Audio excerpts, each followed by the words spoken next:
Olá, seja bem-vindo ao Cultura Entrevista, que hoje traz um tema atualíssimo, economias. Vamos falar também sobre as manifestações nas ruas, as implicações político-socioeconômicas dessas manifestações que ocorrem por todo o Brasil. E para isso, nós recebemos aqui o economista, professor Daniel Miranda. Professor, muito obrigado pela sua presença aqui nos estúdios da TV Cultura. Muito obrigado. Nós estamos aí à disposição. Nós gostamos de fazer aqui sempre um preâmbulo, uma apresentação dos nossos entrevistados, para aquelas pessoas que ainda não conhecem o professor Daniel Miranda Soares. O senhor veio de onde e a sua formação, além de economia? Sim, eu sou aqui da região mesmo, nasci em Caratinga. Meus pais depois vieram para Vale do Aço nos anos 60, né? Nos anos 60 eu concluí estudos aqui do ensino médio, aqui na região, um dos melhores colégios do interior, o São Francisco Xavier. Daqui eu fui para Belo Horizonte, passei no vestibular direto, né? Fiz economia na UFMG nos anos 70. Logo depois eu fiz o mestrado em ciência política na UFMG também. E em seguida, nos anos 80, eu entrei no governo do estado, trabalhei em políticas sociais, políticas de implementação, ajuda a pequenos produtores rurais nos anos 80. Logo que esse programa terminou, eu fiz um outro mestrado na UFV, Universidade Federal de Viçosa. Eu fiz lá também o mestrado em economia. E nos anos 90 ainda, trabalhei na Fundação João Pinheiro, em Belo Horizonte, né, que pertence à Secretaria de Planejamento do Governo do Estado, como pesquisador da Fundação João Pinheiro. E nos anos 2000, já 2002, 2003, eu voltei para o Vale do Aço para dar aula aqui no Unileste, né? Cadeiras de Economia e Administração Pública. Bom, nós tivemos o prazer de frequentarmos sala de aulas ministradas pelo professor Daniel Miranda Soares, quando nós estudamos macroeconomia. Foi, assim, um período muito prolífero. Nós falávamos sempre com os colegas e sempre ouvíamos o professor dizer, olha, economia tem uma importância fundamental no papel do comunicador social. Isso é verdade. Hoje tem poucos colegas que conseguem entender por quê. Por exemplo, que o Eike Batista deixou de ser um dos homens mais ricos, você está perdendo aí bilhões nas bolsas de valores. Quem não perdeu as aulas do professor Daniel Miranda Soares certamente aprendeu, vai saber entender essa complexidade econômica e vai saber explicar para você, telespectador, para você, leitor dos jornais, por que essas coisas ocorrem na economia. Professor, vamos falar então de conjuntura econômica local, antes de falarmos das manifestações. Aproveitando o seu conhecimento sobre o assunto siderurgia, recentemente agora, uma revista publicou uma reportagem, o título, alguma coisa sobre pânico em Ipatinga, ou Ipatinga em pânico. Ipatinga corre mesmo o risco de quebrar com o arrefecimento da empresa âncora daqui, que é a Uzi Minas? Pois é, essa revista foi um pouco escandalosa e só para chamar a atenção, eu acho que a matéria não tem fundamento nenhum, né? Não existe esse pânico aqui na região. O que existe, na verdade, é uma crise no setor siderúrgico nacional, não só da Uzi Minas, mas se você pegar todas as siderúrgicas brasileiras, da Gerdau, CSN, a Uzi Minas, são as três maiores, né? E outros setores metalúrgicos, né? E alguns ramos da indústria, existe uma crise nesse setor atualmente, e essa crise na Uzi Minas, ela já está mais ou menos há 1 ano e meio, né? Que ela está dando prejuízo, mas já tem algum tempo, isso não tem muito tempo não, mas se você pensar, por exemplo, que o problema é da concorrência internacional, ou seja, em última instância, o preço do aço chinês. Se você considerar, por exemplo, que o aço chinês, né, é vendido no mercado internacional a $550 a tonelada, e o brasileiro, né, nesse mesmo mercado, em condições semelhantes, ele é vendido a $1.100, então não tem como competir com o aço chinês no mercado internacional. Aliás, ninguém consegue competir com a indústria chinesa. Ninguém, no mundo inteiro, né? E se você pensar também que alguns anos atrás, 10 anos atrás, ou no mínimo 5 anos atrás, o mercado estava normal, né? O Brasil estava investindo nessa área, as indústrias siderúrgicas brasileiras estavam investindo para ampliar a produção de aço no Brasil, isso de 5 anos para trás, né? Então, havia investimentos para aumentar a produção de aço no Brasil, a economia estava crescendo, E no resto do mundo também, inclusive na China, porque a China estava crescendo de forma acelerada e ela demandava mais aço e estava todo mundo investindo no aumento da produção de aço. O que aconteceu? Aí veio a crise europeia, né? A crise 2008, 2009, 2010, né? A crise do sistema financeiro mundial, que atingiu depois praticamente, principalmente os países do primeiro mundo, né? Estados Unidos, Europa, Japão. Essa crise, a partir de 2008, ela arrefeceu a demanda de aço, né? Então, isso levou algum tempo, mas conseguiu atingir a economia chinesa também. A economia chinesa já nesse ano passado e esse ano, ela já está desacelerando. Então, todo aquele investimento para aumentar a produção, está acontecendo agora, o investimento já tinha sido feito, né? A produção de aço agora está sendo sobreprodução, então a produção está em excesso. Então há um excesso de aço no mercado. Esse excesso de aço no mercado é questão de oferta e procura, o preço cai. Questão de oferta e procura. Então o preço do aço está caindo, enquanto que o minério de ferro estava subindo, né? Com a queda do preço do aço, né, você atingiu os setores produtores de aço. Há um excesso de produção e a demanda também começou a arrefecer no mercado internacional, né? E isso atingiu a siderúrgica brasileira, atingiu a siderúrgica europeia, atingiu a siderúrgica americana, atingiu toda a siderúrgica, né? Inclusive a própria economia chinesa, que também está num processo de desaceleração, né? Bom, mas se você pensar que agora que a coisa está mais competitiva, que está a crise, a recessão mundial, né, que se acelerou um pouco nos últimos anos, né?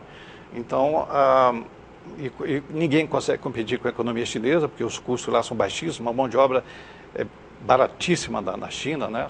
Um operário lá ganha $100 por mês, cento e pouco, $150, então é a mão de obra mais barata do mundo, a carga tributária é baixíssima também. Os serviços são todos subsidiados, 7% do PIB. Hein? Os serviços públicos são todos subsidiados. Os serviços públicos são subsidiados, né?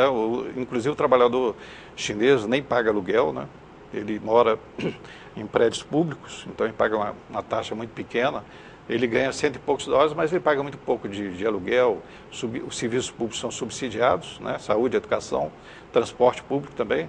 Então, você tem um custo de mão de obra que ninguém consegue competir, que é o chinês, né? Agora, as empresas, claro, estão se movendo neste momento para tentar chegar a uma condição, se não for pelo menos competir, pelo menos sobreviver no mercado, que é o caso da Uzi Minas, da Gerdau, da CSN. Exatamente. Se você pegar hoje as siderúrgicas que só mexem com aço, né, que só produzem aço, essa aí vai quebrar. E se a Uzi Minas fosse um desse caso, ia quebrar a região toda aqui. Tá? O que aconteceu é que essas empresas, percebendo esse movimento mundial, elas foram espertas, elas começaram a diversificar a produção. Então, tanto a Gerdau quanto a Uzi Minas, por exemplo, ela diversificou, começou a comprar minas de ferro, né? Então, hoje a Uzi Minas já tem na sua pauta de produção, ela tem várias minas, mineradoras dela própria, né? E ela está também mexendo nesse ramo de minério de ferro, ou seja, está produzindo, está exportando minério de ferro. O minério de ferro é um negócio melhor do que o do aço, hoje. O aço brasileiro não tem condições de competir lá fora, né? Ele toma prejuízo. Então, o que acontece? Na medida que a Uzi Minas aumentou a parte dela de produção de minério de ferro, ela começou a diminuir o prejuízo que ela estava tomando. O prejuízo de um ano atrás era muito maior, né? Se você pegar, por exemplo, o prejuízo da Uzi Minas do ano passado, é muito maior do que foi o prejuízo agora desse trimestre desse ano, 2013. Sim. Então está havendo uma redução no ritmo do prejuízo. Isso porque a produção de minério de ferro está aumentando, que é a produção que dá mais lucro. Então, por exemplo, hoje ela produz 7 milhões de toneladas de minério de ferro, ela vai chegar a 12 milhões, que é a capacidade produtiva dela de minério de ferro. Então, quando ela chegar nesse ponto, ela já está num ponto que ela vai conseguir equilibrar a sua balança, né? Lucro e prejuízo, ou seja, ela vai diminuir seu prejuízo e conseguir um certo equilíbrio financeiro, porque o problema dela hoje é financeiro, né? O que está aumentando o seu prejuízo é mais de ordem financeira devido à questão do aço, que ela não consegue competir. Mas isso, pela diversificação da produção dela, ela está conseguindo equilibrar. Então não há um pânico, não há uma crise grande. O próprio governo também já conseguiu, o ano passado, no segundo semestre de 2012, o próprio governo federal, o Ministério do Desenvolvimento, o Ministério da Indústria e Comércio, né, ele andou taxando produtos importados para poder proteger um pouquinho a indústria brasileira. Então, ele aumentou a tarifa de importação de alguns produtos siderúrgicos, né? Então, isso já melhorou um pouquinho a situação da siderúrgica brasileira. Agora, é claro, agora esse ano. É claro que diante de um contexto complexo desse, se a empresa decide se desfazer de imóveis, que sejam espaços para supermercado, hotéis, prédios, fazendas, sítios, óbvio que isso não pode ser classificado como uma questão de pânico. Ela quer, na verdade, capitalizar-se. É isso? Ela está desfazendo porque ela está com um programa de diminuir a sua planilha de custo. Ela está tentando diminuir seu custo unitário, né, para com isso diminuir reverter seu prejuízo, né? Mas isso, claro que ela não vai deixar de atender a sua atividade principal básica, que é a siderurgia. Ela tem que proteger isso aí. Ela está protegendo hoje com minério de ferro, mas no futuro ela vai voltar à produção de siderurgia. Inclusive hoje tem pesquisas na área de siderurgia, né, com novas tecnologias que vão diminuir custo também, né? Existe uma nova tecnologia aí desenvolvida até por brasileiros, uma universidade federal que eu não sei, agora não estou lembrando, né, mas que leva algum tempo para colocar em atividade, mas que deve melhorar isso no futuro. Professor, discute-se muito aqui em Ipatinga nesse momento e essa história agora ganha corpo porque diante da crise que se divulga, a redução de postos de trabalho, que é a questão da autossustentabilidade do mercado em Ipatinga. Busca de alternativas econômicas para a geração de emprego e de renda. Você tem o setor metalomecânico que nesse momento amplia a sua carteira de fornecedores para a Petrobras, para o setor naval e vários outros segmentos, geração de energia, óleo e gás. E também outros ramos de atividades econômicas crescem, surgem em Ipatinga que antes dependia exclusivamente do aço. Isso. O caminho é esse mesmo, da autossustentabilidade? Exatamente, você colocou uma questão nova e interessante, uma alternativa nova e interessante para o Vale do Aço, que inclusive o seu jornal pesquisou, eu vi algumas matérias do Diário do Aço, né, foi até muito boas matérias sobre essa área aí, né, que é uma alternativa muito interessante para o Vale do Aço, né? Por exemplo, a questão das APL, né, Arranjos Produtivos Locais. São os clusters, né, que a gente chama a economia de cluster. Clusters são regiões que elas conseguem produzir uma economia de oportunidade, economia de custo, na medida que empresas se agregam, se juntam e formam economias de matéria-prima, de frete, elas se complementam num espaço geográfico próprio, vamos dizer, próximo um do outro, né? E esses clusters, por exemplo, Vale do Silício nos Estados Unidos, né? Na Coreia do Sul você tem lá empresas como a Hyundai, Kia, grandes conglomerados, né, que produzem da agulha até o navio. Então, são clusters, porque elas produzem num ambiente próximo uma da outra e uma complementa a outra. São indústrias que uma complementa a outra, né, e isso cria uma sinergia, né, entre elas. Então, acontece que a gente espera que sim, né, que o pré-sal no Brasil deve aumentar bastante a produção nos próximos anos, né? A Petrobras, ela espera que hoje, por exemplo, nesse final de 2012, né, o Brasil produziu 300 mil barris dia de petróleo só do pré-sal, né, só do pré-sal, 300 mil em 2012. A Petrobras espera para 2017, né, passar isso aí para 1 milhão. E 2020, passar para 2 milhões de barris dia de petróleo só do pré-sal. Somando com o petróleo territórios, o restante, né, daria 2 milhões e iria para 5 milhões de toneladas de processamento bruto do petróleo. E a Petrobras, ela não quer só produzir o óleo bruto, ela quer refinar esse óleo. Então, você exportar óleo bruto é uma dependência muito grande e não é economicamente viável, porque você fica na dependência, como a Venezuela, os países árabes, né, que depende muito e cai numa armadilha, num comércio internacional, que elas vão continuar sempre um país subdesenvolvido e pobre se continuar naquela dependência. Então, a ideia da Petrobras, que eu acho interessante, é e ela já está fazendo isso, né, é construir refinarias, né, vai construir, acho que 2 no Nordeste, uma no Sul e 3 aqui no Rio de Janeiro. Então, as refinarias que a Petrobras está construindo, essas 5, né, ela vai não só aumentar, que vai atender a demanda, porque a demanda hoje não é atendida, né? A gasolina, por exemplo, nós temos que importar. Então, ela vai atender a demanda interna e vai exportar também os derivados do petróleo. A ideia é essa, ou seja, daqui a uns 10 anos a gente já está exportando os derivados de petróleo. E a construção dessa refinaria já começou, né? Era até para ter inaugurado algumas dessas refinarias, ainda foi adiada a inauguração, né? Isso aí está jogando para frente, para o futuro, né? Essa área muito promissora do petróleo brasileiro. Mas já estão quase que prontas. Algumas talvez sejam inauguradas daqui a 1 ano, 2 anos, né? No Rio de Janeiro, Itajaí, por exemplo, tem 3 refinarias dentro daquele complexo ali. Bom, e o que acontece com isso aí? A previsão da Petrobras, né, e das áreas, não só a Petrobras, mas também tem outras empresas dessa área, né, é de aumentar a produção de petróleo e aumentar a produção de derivados de petróleo.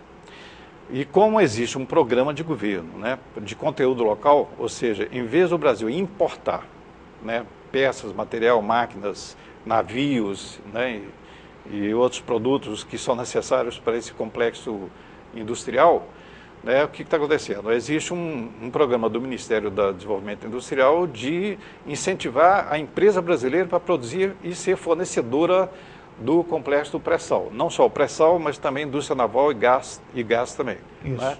Então, a ideia é incentivar a indústria brasileira para ser fornecedora do complexo. Em vez de comprar navio lá da Coreia, né, nós vamos produzir navio aqui mesmo. Isso aumenta a indústria brasileira, a indústria pesada, e cria emprego aqui mesmo, para sair daquela armadilha, né, como aconteceu na Arábia Saudita, na Venezuela, de você ficar preso só à produção de exportar petróleo cru. E isso vai incentivar todo um complexo de indústria brasileira aqui dentro. Bom, nesse programa do governo de aumentar o conteúdo local, né, de você incentivar as indústrias brasileiras, o governo criou 5 APLs, Arranjos Produtivos Locais, cluster, 5 clusters no Brasil, né? Todos eles no litoral brasileiro, com exceção de Ipatinga. Então, Ipatinga faz parte de um desses 5 clusters. Então, Ipatinga, que é o único fora do litoral, vai ser aqui no interior de Minas Gerais. Minas não tem mar, mas está próximo do mar, né? Então, Ipatinga seria um desses arranjos produtivos locais, onde as empresas locais, aqui no Vale do Aço, seriam fornecedoras, né, desse complexo de petróleo, gás e naval. Então, as empresas daqui, pequenas empresas, médias empresas, indústrias metalúrgicas, e não só indústrias, empresas fornecedoras de peças, de aço, etc., mas também isso vai atingir toda a economia local, ou seja, na medida que você vai aumentar o número de empresas daqui da região, né, que seriam fornecedoras do complexo petrolífero, né, que seria no Rio de Janeiro, por exemplo, Itajaí, mais próximo, né? Então, na medida que essas empresas vão crescendo, vão aumentar a produção para esse complexo, ou seja, na medida que aumentar a produção de pré-sal, né, e essa produção vai se tornar autossuficiente e depois vai se exportar, a nossa indústria também vai crescer. A indústria do Vale do Aço deve crescer.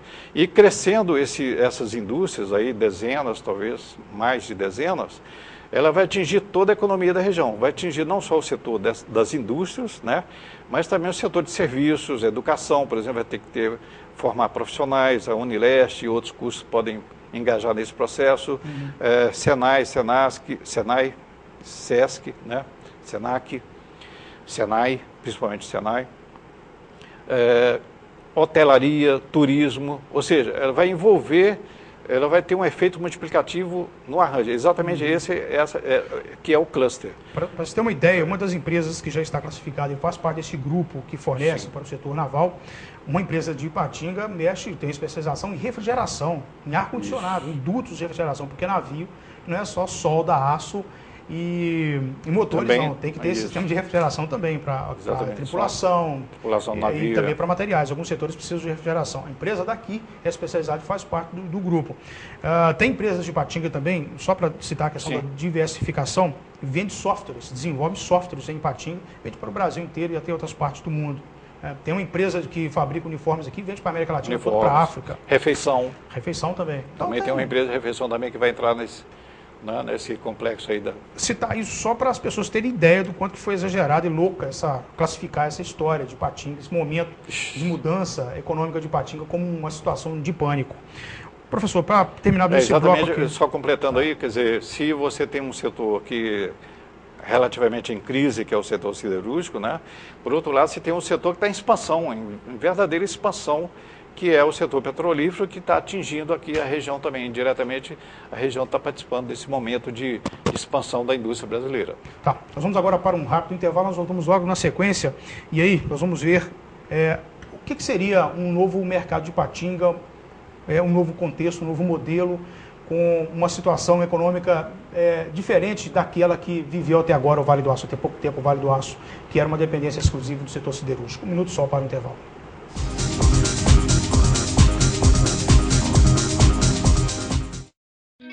A Italínia preparou uma promoção que vai te deixar feliz da vida.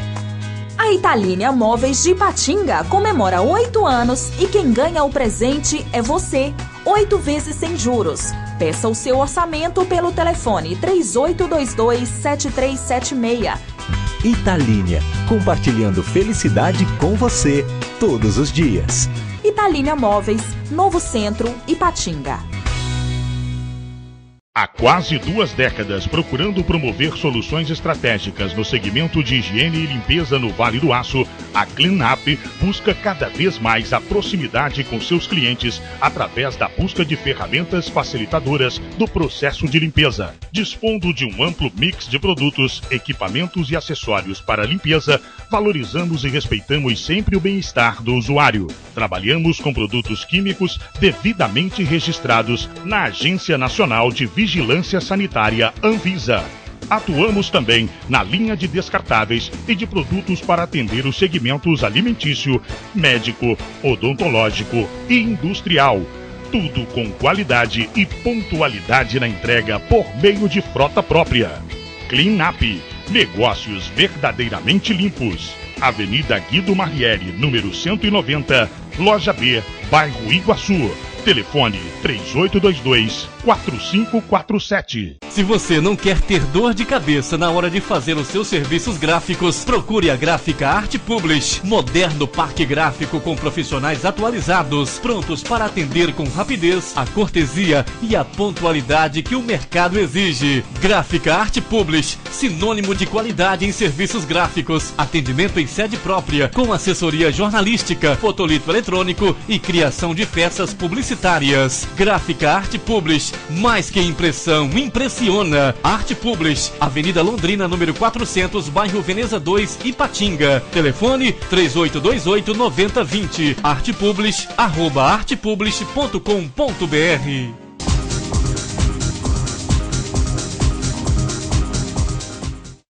Muito bem, nós estamos de volta com o Cultura Entrevista, que trata hoje do tema economia. E conversa com o professor economista, mestre em economia, Daniel Miranda Soares. Professor, essa redução da massa salarial que vinha da indústria de uma forma farta, imporia um novo modelo em que bolhas criadas, por exemplo, no setor imobiliário. Preço de imóveis em Ipatinga é uma coisa assim, fora do que seria normal para cidades do interior do porto de Ipatinga, supervalorizados. Situações como essa precisariam passar por uma revisão nesse momento? Sim, mas a questão dos imóveis, da questão imobiliária de Ipatinga, ela tem um outro problema mais amplo, que é a questão da plano diretor.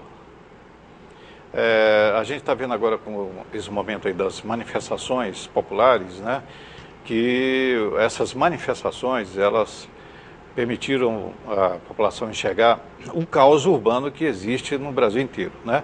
Ou seja, existe um caos urbano, e isso não é coisa de agora, não. Isso é a partir dos anos 70, 80, na medida que a indústria brasileira começa, a indústria automotiva, a indústria brasileira vai crescendo e há uma urbanização acelerada a partir dos anos 70, né? O Brasil era rural até os anos 70, né? Era rural, a maior parte da população era rural.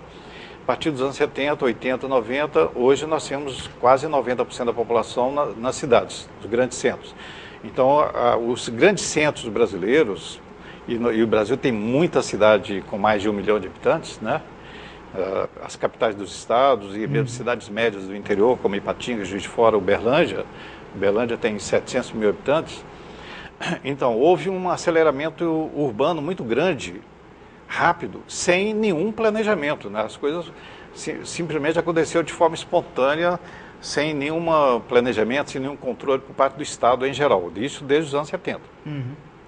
O governo atual herdou isso do governo anterior, que herdou do governo anterior, não é?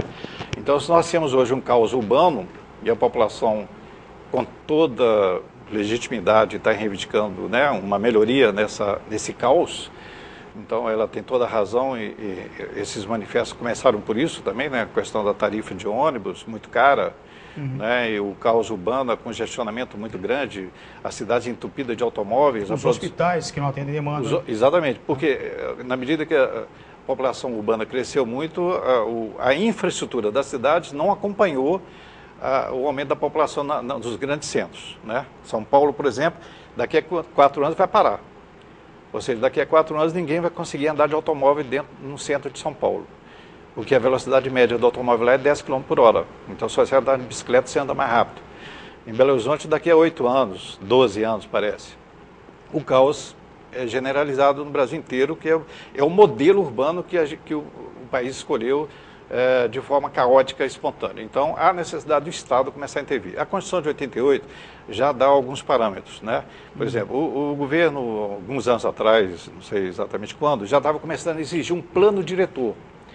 Né? Então, há algumas cidades, em Minas Gerais, só meia dúzia só de cidades que tem esse plano diretor. Patinga não tem. E às vezes tem o plano diretor, que no caso de Patinga, mas tem às vezes complementares. Um plano de Patinga é um fantasma, é um plano que não existe. Ele copiou de Belo Horizonte e não funciona. Então, cada cidade tem que ter um plano diretor próprio, ou seja, ela tem que...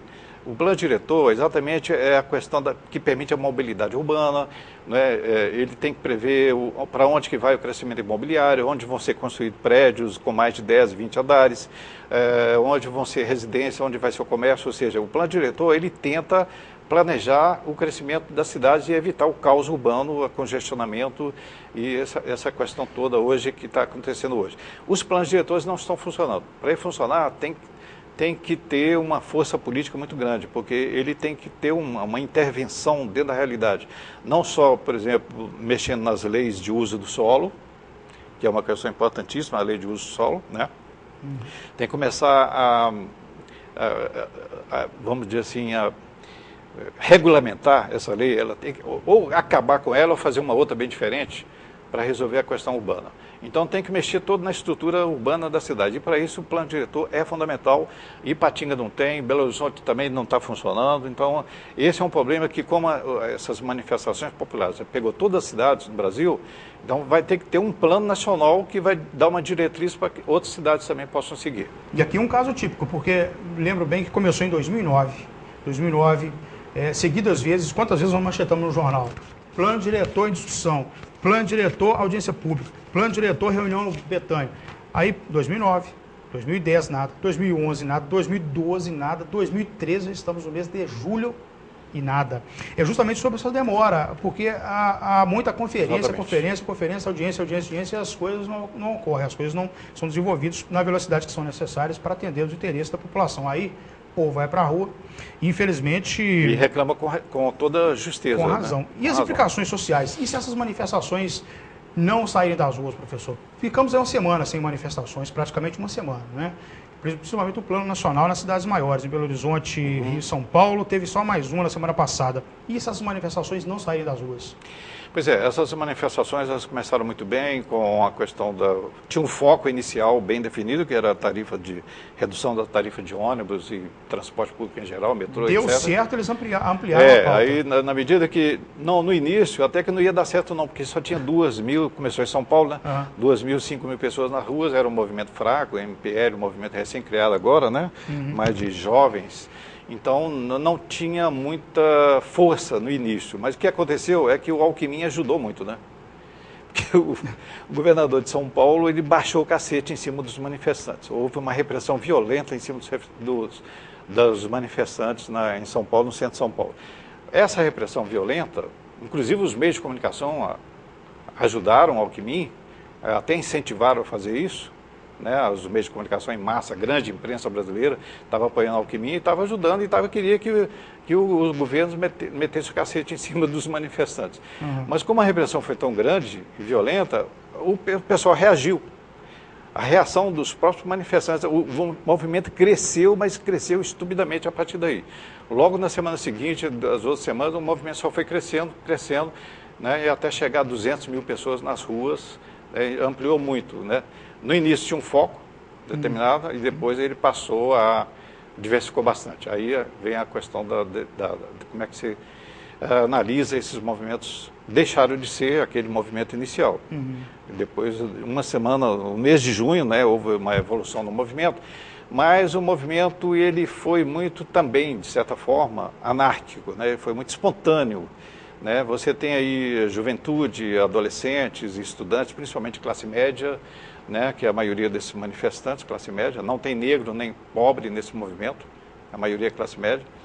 E depois ele cresceu também, a direita aproveitou esse movimento e boa parte da direita brasileira se integrou a esse movimento logo na segunda semana, terceira semana. Então, eu tenho uma análise de um professor meu de ciência política, quando eu fiz política na UFMG. Hoje ele é diretor de um instituto de pesquisas populares, Vox Populi. Você conhece a Vox Populi, né? Sim. Marcos Coimbra, um excelente analista, e ele faz uma análise interessante sobre os movimentos. Ele diz que esse movimento, depois que ele cresceu para atingir na classe média, né, ele se tornou um movimento mais a direita, segundo ele, moldou de certa forma o movimento. Não é a maioria, aliás, a maioria da direita, mas eles não dominaram completamente, porque você tem outros grupos também participando do movimento, desses movimentos, né? Você tem grupos progressistas, tem grupos de minoria, né? Homossexuais, leis, etc. Grupos de estudantes, grupos de ultra-esquerda, né? PSTU, PCO, pessoal da extrema esquerda. Então tem da extrema direita à extrema esquerda, né? Você tem os dois brigando na rua. Por exemplo, o pessoal da extrema esquerda, com bandeirinha vermelha, e o pessoal da extrema direita, nazista, batendo no movimento da esquerda. Então isso aconteceu muito, o pessoal da extrema direita batendo cacete em cima do pessoal das bandeirinhas vermelhas. Aconteceu e vários blogs filmaram e retrataram isso aí nas ruas. Né?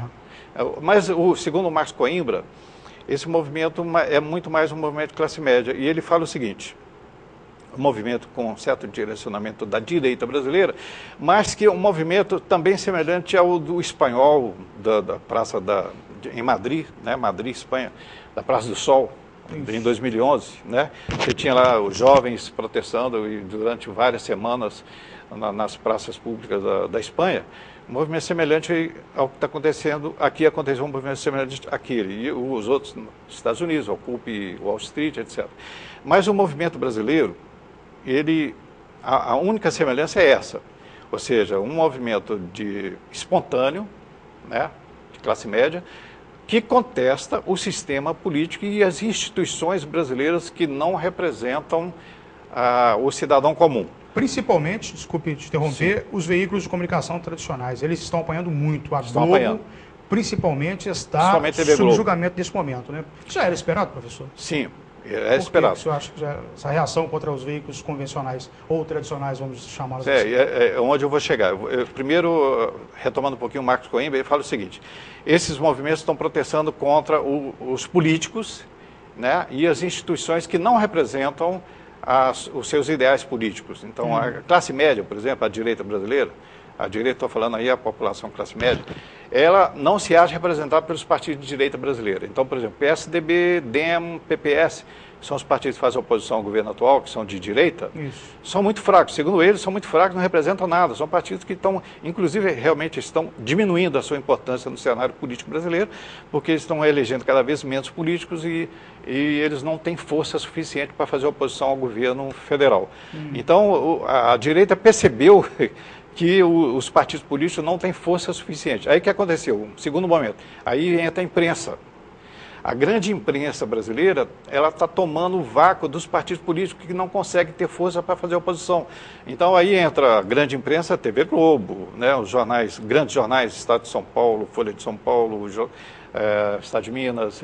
Aí, a revista Veja é a pior delas, porque a revista Veja é a extrema-direita brasileira, né, e quando eles fizeram a oposição ao governo federal, eles faziam matérias que não eram muito bem legítimas, matérias inventadas ou forçadas para poder queimar a imagem do governo federal na época. Especulativas. Né?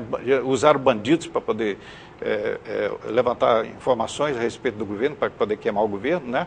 Então eles faziam reportagem que saiu no sábado, logo em seguida saiu no Jornal Nacional da TV Globo, ou seja, o que a Veja publicava no fim de semana, saía no Jornal Nacional da TV Globo, e com isso tinha uma grande repercussão nacional com os meios de comunicação, e dessa forma você acabou atingindo, de certa forma, o governo federal, mesmo de forma não muito justa nem legítima, porque várias dessas denúncias eram denúncias vazias, elas não tinham... E a população, ao mesmo tempo, pegava as informações reais em outros canais. Exatamente. Aí, enquanto isso, a classe média começou a ler também um pouco dessas imprensa, grande imprensa. Vamos dizer que o pessoal das movimentações, do protesto, né, eles não gostam de ver televisão. Tá. Mas eles veem na internet muita coisa que é parecida com as informações que são veiculadas na TV. Então, você tem lá o G1, você tem sites, né, sítios que veiculam notícias relacionadas a as informações que a grande imprensa encobre. Então, a maior parte dos manifestantes, dos protestos, eles estão desinformados, na verdade. Boa parte são despolitizados, não acreditam em partido nenhum, né, são apartidários, mas eles também estão desinformados, eles não têm muita informação, muito conteúdo. Até porque a bandeira que eles levaram para as ruas são de genéricos, a gente chama de genéricos, são pautas genéricas. Mais saúde, mais educação. Bom, todo mundo quer mais saúde, mais educação, em qualquer parte do mundo. O que é mais saúde, mais educação? Tem que especificar o que é isso, qual que é o foco. Então, eram bandeiras genéricas, né, que, inclusive, por exemplo, ela não atinge diretamente o governo federal, se bem que o movimento de direita, atrás dos protestos, né, eles queriam atingir o governo federal. Ou seja, segundo Marcos Coimbra, as manifestações de direita saídas nas ruas eram antipetistas. Basicamente antipetistas, ou seja, para tentar pegar o governo federal e com isso queimar os PT, que está há muito tempo, está há mais de 10 anos no governo. Né? Mas a pauta, como eles estavam desinformados, eles não conseguiam criar um foco, uma análise melhor para enfocar o movimento, direcionar o movimento. Né? Então, as bandeiras eram bandeiras muito genéricas, né? E que, de certa forma, acabou dispersando, ou seja, atingiu o governo, tanto é que a popularidade da Dilma caiu 27 pontos, né? Mas a boa parte dessa pauta não pertence, era isso que eu queria chegar, não pertence apenas ao governo federal. Se você pega saúde, educação, transportes, é pauta mais de governos locais e estaduais. De fato. Né? Transporte, principalmente. Transporte público é mais local. A saúde e educação são as 3 esferas. Saúde e educação entra governo federal, estadual e municipal. São 3 esferas. O SUS, por exemplo, né, o Sistema Único de Saúde, ele tem participação do governo federal, estadual e municipal. Mais ou menos igual. O governo federal um pouquinho mais, o estadual e o municipal mais ou menos igual. Né? Então, saúde e educação pertencem às 3 esferas. Mas se você pega transporte público, é local. Se você pega a Copa das Confederações, porque eles andaram reclamando muito lá dos gastos enormes, né, na construção da reforma dos estádios brasileiros, né, essa pauta é local. O governo federal entrou apenas com o BNDES financiando, porque depois vai receber de volta o empréstimo, né, como se fosse um banco qualquer financiando uma obra. Mas quem gerenciou, quem administrou, quem tocou as obras foram os governos estaduais. Né, o Maracanã foi o governo do estado do Rio de Janeiro. O Mineirão foi o governo do estado de Minas Gerais. Então, se eles tivessem que reivindicar obras, né, faraônicas, o gasto excessivo na reforma do Mineirão, tinha que reivindicar com a Aécio Neves e com a Anastasia. Eles que são os autores, né, da reforma no Mineirão. Mesma coisa no Rio, como está sendo feito lá com o Sérgio Cabral. Então, esses estádios, eles têm gerenciamentos estaduais e locais. Tá? Então, por isso que estou falando que foi fora de foco, o movimento ficou um pouquinho perdido, genérico. Então, para você melhorar essa pauta deles, você tem que saber onde atacar. Sem contar que quando eles foram também gritar contra a corrupção, atingiram todos os níveis de governo da mesma forma. Né? O senhor acredita que essas manifestações aí, vamos dizer assim, meio que tirou da agenda essa antecipação das eleições de 2014, eleições gerais? Ela modificou totalmente as eleições de 2014, pegou muita gente calça na mão, né, principalmente o pessoal mais conservador, a direita, porque veja bem, na medida que as manifestações se ampliavam, né, a popularidade dos políticos em geral caíram. Não foi só a Dilma que caiu, não. Todos os governadores caíram. O Alckmin caiu muito. Só ela que virou Sérgio notícia, Cabral. mas todos caíram. Todos caíram. Não adianta você falar que a Dilma caiu 27 pontos. Não. A Dilma caiu com todo mundo. O Alckmin caiu muito a popularidade do Alckmin, do Sérgio Cabral, né, dos políticos tradicionais do Brasil. Todos eles caíram.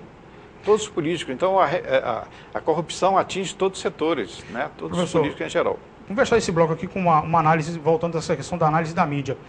Da mesma forma que a mídia convencional, ela manipuladora, ela manipula, pode manipular, não temos prova, não vimos, não participamos desse processo lá, mas essa grande mídia pode manipular a informação que ela bem entender, ou publicar de acordo com os interesses dos seus grupos econômicos, dos seus grupos que políticos econômicos.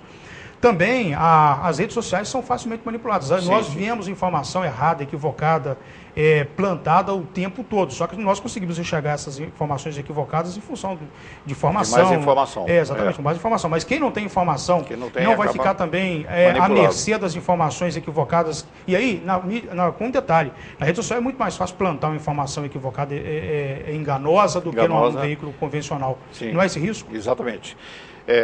Você tem, por exemplo, as redes sociais, Facebook, Twitter, etc., né, elas estão participando. Aliás, esse movimento dos protestos, né, começou com convocações através do Facebook, por exemplo, né? Então, muitas manifestações foram convocações via Facebook, via redes sociais, porque pela facilidade online, né, das pessoas se comunicarem instantaneamente, né?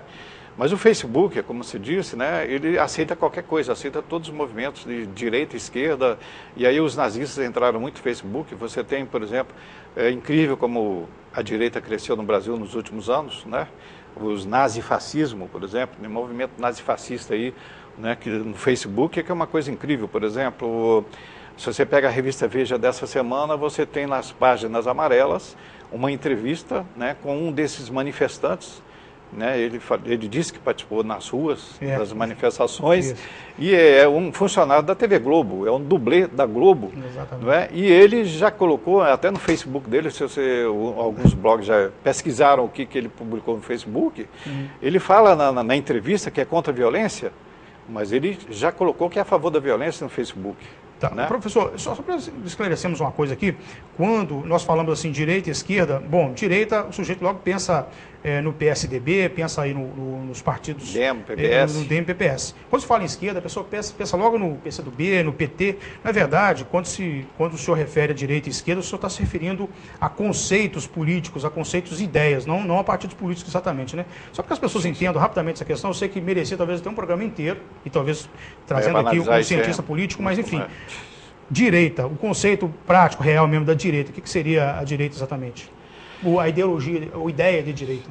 Sim, mas se você analisar no contexto brasileiro, né, que é mais fácil, você tem mais fácil de entender, porque você pode até simplificar um pouco e você tem uma noção melhor. A direita geralmente está ligada a interesses mais conservadores e ligados a interesses econômicos de grandes grupos econômicos. São neoliberais por natureza? São neoliberais por natureza. No Brasil, nos últimos anos, são neoliberais. Entende que a iniciativa privada deve comandar tudo. Aí que está o problema, porque hoje a direita brasileira hoje é neoliberal, né, a partir mesmo durante os anos 90 para cá, né? Então, o PSDB, que no início era mais ou menos social-democrata, pseudo-esquerda, muita gente achou que o PSDB era esquerda porque era social-democrata, né? Mas quando o Lula ganhou a eleição e foi para o governo federal, né, o que aconteceu é que alguma esquerda, que a gente achava que era esquerda, mostrou a cara, tirou a máscara e se revelou de direita. O PSDB, por exemplo, é um deles. O PSDB, que era social-democrata, virou para a direita frontal contra o governo petista, né?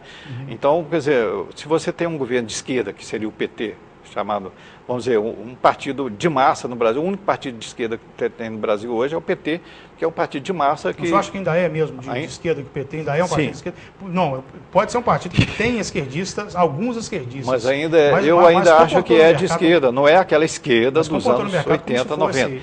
Tá, mas nacional como se fosse. Sim, mas o PT ainda é de esquerda, porque ele tem atrás dele uma organização de massa bem complexa. Ele tem centrais sindicais, movimentos organizados. O que esse movimento atual hoje de protesto não é um movimento organizado, são movimentos sociais desorganizados. A esquerda, um dos pressupostos da esquerda é reforma. O PT foi pouco reformista, não foi não? Tá, mas como é que você ia fazer uma reforma de uma hora para outra? É meio complicado. Não, O PT não conseguiu, sim, mas ele não conseguiu suas reformas porque ele teve que se aliar à direita. O apoio que ele obteve do PMDB e outros partidos, né, de centro, aí ele, em vez de esquerda, virou centro-esquerda. Então, na verdade, o governo Lula foi um governo de centro-esquerda, não foi um governo de esquerda, como Hugo Chávez, né, e outros aí da América Latina.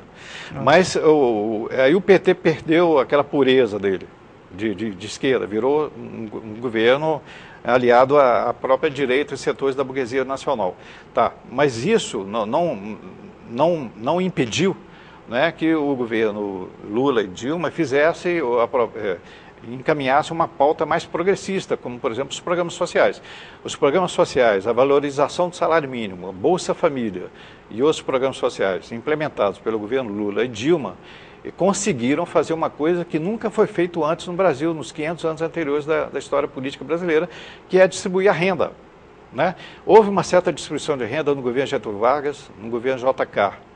Uma valorização do salário mínimo no governo Getúlio Vargas, no governo JK. Durante 2 ou 3 anos. Mas durante 10 anos, isso nunca aconteceu na história do Brasil. Durante 10 anos... No milagre econômico não houve uma certa distribuição? O milagre econômico é o período... Não, pelo contrário. O milagre econômico houve concentração de renda. Só porque as pessoas que não têm obrigação de serem economistas, mas o milagre econômico é um período... Dos anos 70. Dos anos 70, na época, ainda no governo dos militares. Quando houve um boom do crescimento... A maior taxa de crescimento do PIB na história do Brasil foi... E essa renda não foi distribuída no milagre econômico? No milagre econômico, chamado milagre econômico dos anos 70, 68, 73... na época do ditadura militar, o PIB cresceu a taxas de 11% ao ano. Foi a maior taxa de crescimento de toda a história do Brasil até hoje. Né? Mas esse crescimento se deu com concentração de renda. Não houve distribuição de renda.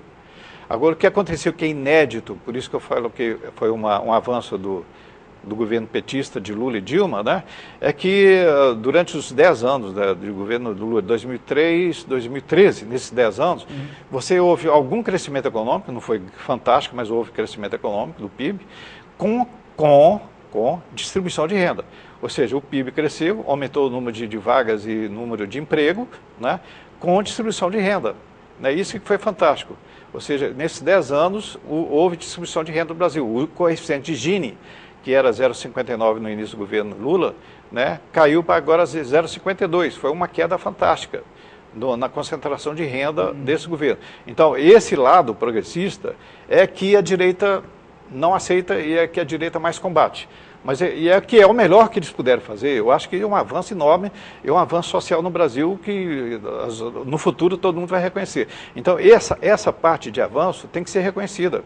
Houve distribuição de renda, né, houve melhoria das condições socioeconômicas da população mais pobre, 40 milhões de pessoas saíram da pobreza absoluta e relativa, então parte delas foi para a classe média, né, 30 milhões para a classe média, né, então diminuiu a miséria no Brasil, relativa e absoluta no Brasil.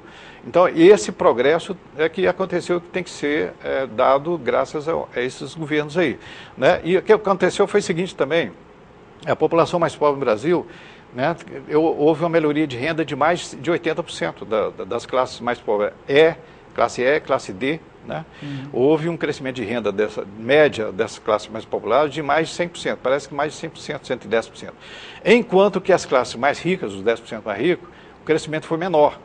Foi, eu acho que 10% ou 20% só.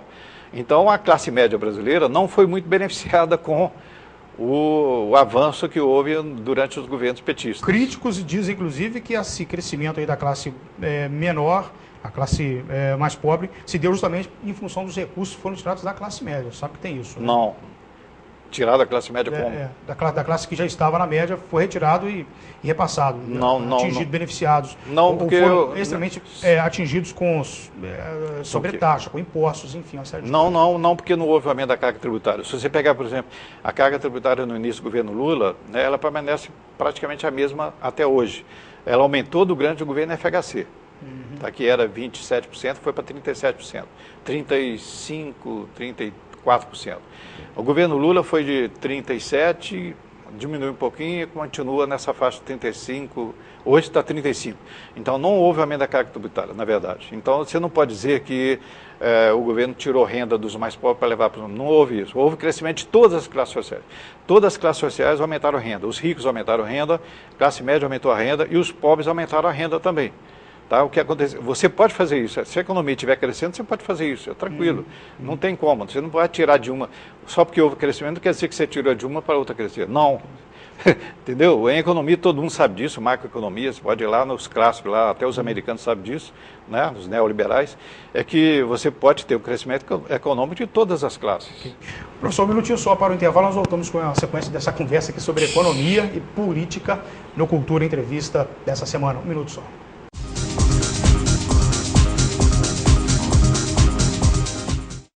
Não apague o sorriso de quem cuida da nossa cidade. Nossos agentes ambientais pedem a sua colaboração. Descarte seringas, cacos de vidros, espetos de churrasco, pregos e latas de conservas com os devidos cuidados. Embale-os antes do descarte. A gente cuidando da nossa cidade sem acidentes. Coleta Segura, o seu jeito de cuidar dos agentes ambientais. Vital Engenharia Ambiental. Fique bem informado com o Diário do Aço, o jornal de maior circulação em toda a região. Tradição, credibilidade e compromisso com o leitor estão em nossas páginas. Assine e leia o Diário do Aço, o veículo com a melhor equipe de profissionais e maior estrutura para apurar e informar com responsabilidade os principais acontecimentos. Acesse também a nossa versão online, www.diariodoaco.com.br. Atenção! Luz, câmera, gravando. Todos os momentos devem ser registrados com qualidade e profissionalismo. Lana Vídeo Produtora Audiovisual, especializada em vídeo empresarial, documentários, comerciais para TV e eventos sociais. A equipe Lana Vídeo lhe atende com profissionais capacitados para fazer o melhor registro do seu evento. Lana Vídeo Produtora Audiovisual. Ligue e agende uma visita. 38216992 ou acesse lanavideo.com.br.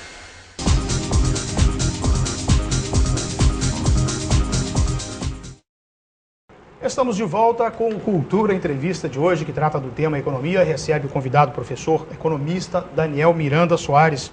Professor, o senhor falou agora há pouco sobre a distribuição de renda por meio de benefícios sociais e há uma pesada acusação de assistencialismo por parte do governo brasileiro, principalmente com programas como o Bolsa Família. Aí alguns opositores dizem até que é um programa populista, que deixa as pessoas preguiçosas, que não querem trabalhar depois que recebem o Bolsa Família. Como é que o senhor vê críticas como essa? Toda crítica é bem vista e o próprio governo aceitou algumas críticas. O que eu considero exagerado é que a maior parte dessas críticas aí vieram da oposição, da direita brasileira, né? A direita brasileira, ela acusa de qualquer jeito, ela faz o máximo para poder desgastar o governo, né? Então, a crítica dela é que Bolsa Família, Bolsa Escola. Você vê isso muito nos movimentos sociais, no Facebook, né? No Facebook você tem aí muitas pessoas desinformadas, né? Que colocam atacando o Bolsa Família, dizendo que é Bolsa Esmola, que é voto de cabresto, que é pernicioso, que vicia o povo, etc. Eu acho que não é bem por aí, não.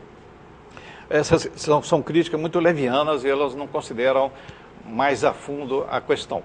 Porque, por exemplo, se você pega o Bolsa Família, na verdade, ele começou com Cristóvão Buarque, que era do PT, depois hoje é PDT, nos anos 95, né, foi o primeiro Bolsa Família, Campinas e Brasília, né, então foi criado no Distrito Federal e Campinas, né, então não foi a FHC que criou o Bolsa Família, Bolsa Escola no início, né?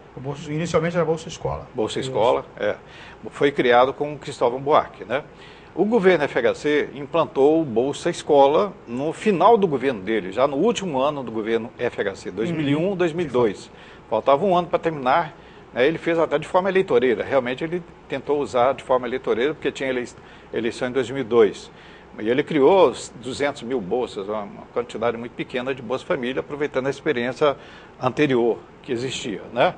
O governo Lula, ele pegou o Bolsa Escola, juntou com o Bolsa Gás, com outros auxílios, né, pessoal mais pobre, e fez o Bolsa Família, porque ele congrega outros benefícios sociais de ajuda à população mais pobre, desempregada, pobreza, miséria absoluta, etc.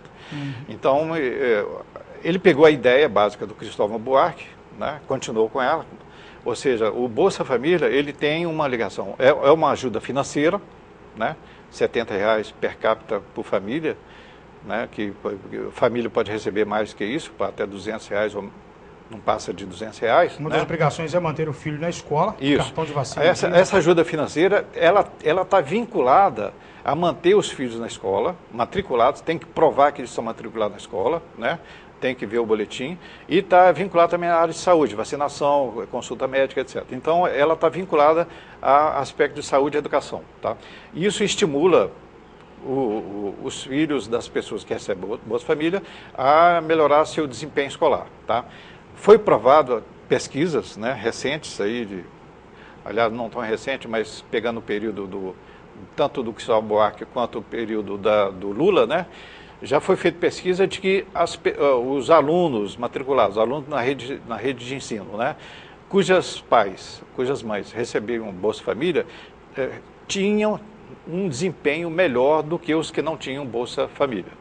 Então, foi provado que a eficiência do programa nessa forma, ou seja, a melhoria de notas escolares dos alunos das famílias que recebiam Bolsa Escola, Bolsa Família. Tá? Essa é uma questão. A outra questão é que diminuiu a violência, a renda melhorou bastante, o consumo das famílias melhorou, a qualidade de vida das famílias melhorou, as famílias passaram a comprar geladeira, televisão e outros eletrodomésticos, né? Então houve a melhoria de vida dessas pessoas que saíram da miséria e passaram a ter algum tipo de consumo. A vinculação com a educação e saúde é evidente. E hoje, por exemplo, o programa vai aperfeiçoando. No início eram alguns programas, hoje já tem vários outros programas. Então, por exemplo, você tem o estímulo à profissionalização. Então, o programa tem vínculo com... estimula as pessoas a cursar um curso profissionalizante. Então, quem recebe Bolsa Família, por exemplo, é estimulado a fazer um curso profissionalizante. Como o programa não é só federal, é um programa que tem participação estadual e municipal também, então os municípios mais organizados, eles permitem, eles estimulam essa parte da profissionalização das pessoas, né? E como isso tem melhorado bastante, por exemplo, foi feita uma pesquisa recente, eu acho que do IBGE, Marcelo Neri, né, que é pesquisador do IBGE, de que das 13 milhões de famílias, né, são mais ou menos 50 milhões de pessoas, desse total de 50 milhões de pessoas, 2,5 milhões largaram voluntariamente o programa porque conseguiram uma renda melhor no mercado. Porque, na verdade, o Bolsa Família, a renda do Bolsa Família, a pessoa que recebe Bolsa Família recebe uma quantidade pequena, bem menor que o salário mínimo. É 1/3 do salário mínimo. Isso. Então, para ela, é igual o pessoal costuma dizer aí no Facebook, que é Bolsa Esmola, porque o cara estimula a malandragem, que ele vai receber dinheiro do Bolsa Família, então ele não vai aceitar emprego, né, ele não quer trabalhar ganhando salário mínimo. Isso é mentira. Porque a renda que ele recebe do Bolsa Família é 1/3 do salário mínimo. Então, para ele é vantajoso, mesmo que seja o salário mínimo, mesmo que não tenha qualificação nenhuma, é vantajoso ele pegar um emprego com salário mínimo. E é isso que aconteceu. 2,5 milhões de pessoas saíram do programa voluntariamente para arranjar emprego. Então, isso desmistifica todas essas acusações levianas, né, falsas, de que o Bolsa Família é Bolsa Esmola e estimula a malandragem. Tanto é que a própria ONU recomenda e elogia muito o programa brasileiro. E para você ter uma ideia também, não é só a ONU, não. A Prefeitura de Nova York, Michael Bloomberg, que é prefeito lá, adotou um programa semelhante ao Bolsa Família, copiando do programa brasileiro e mexicano, que chama Opportunity New York City, o nome do programa lá em Nova York. Né? É um programa muito semelhante ao brasileiro, que é o Bolsa Família deles, de Nova York. Se Nova York, que é uma cidade do primeiro mundo, pode fazer isso, por que o Brasil não pode? Tá? Aí outra coisa também, o programa foi tão sucesso no Brasil, que espalhou para a América Latina inteira. Quase todos os países da América Latina hoje têm Bolsa Família, do México até a Argentina. Alguns países da África, África do Sul e mais outros, e alguns países da Ásia também estão adotando Bolsa Família. Então, não é coisa leviana, como se fala aí. Okay. Professor, muito obrigado pela sua participação, sua presença aqui na TV Cultura. Quer acrescentar algo mais? Não, é basicamente isso. Essas coisas são muito polêmicas, na medida que vai se discutindo, vai surgindo novas argumentações, né? Então, acho que foi bom. Legal. Muitíssimo obrigado. Nós recebemos aqui o economista, o mestre em economia, Daniel Miranda Soares. Eu lembro o contato com o programa entrevista, tvculturavaledoaço.com.br. Deixe lá o seu recado, a sua sugestão. Essas coisas são muito importantes. Tenham todos uma ótima semana. Muito obrigado.